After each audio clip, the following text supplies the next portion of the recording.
Hi, I'm Duthie and I aspire to live a generative life.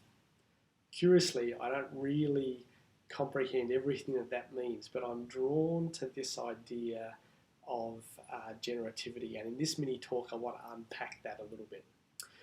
Generative was a term that was first coined by psychoanalyst Erik Erikson way back in 1950, and he used it to denote the establishment and guidance of the next generation, creativity between generations, if you like. I first came across it when I was studying Year 11 English in a subject that was called transformational grammar, which originally had the label generative, as it was developed by Noam Chomsky, a linguist that was concerned with developing systems for forming sentences that made sense, or use of the English language that made sense.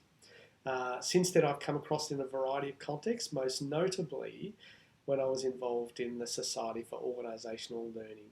Peter Senge and his colleagues use it to describe discussions and work that helps builds a positive future for the world. You also come across it in the context of art, so the idea of generative art, generative music, etc.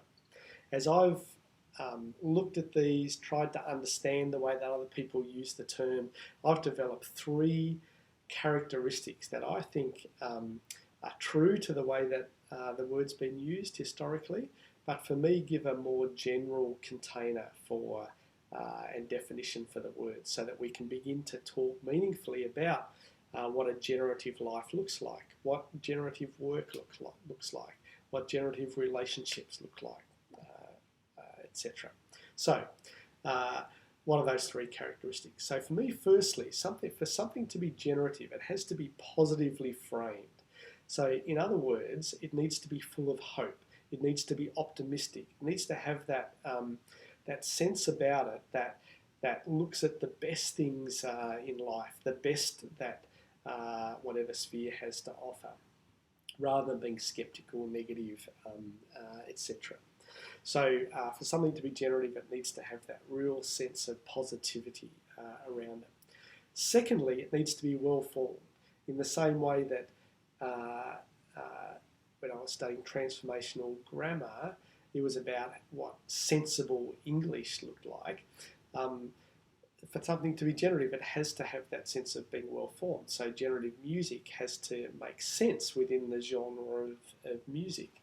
A well formed life needs to have the elements in it that people intuitively recognise as being a good, well-formed life. So pleasure, meaningful contribution, development, all those kind of things. So it has to be well-formed.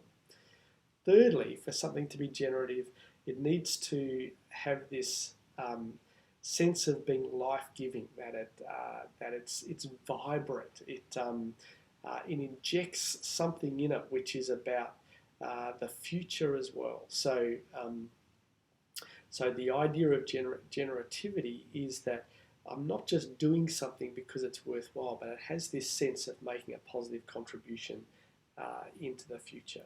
So there are some potted thoughts on generativity. As I said, I really like the term as a container for describing things that I'm intuitively drawn to.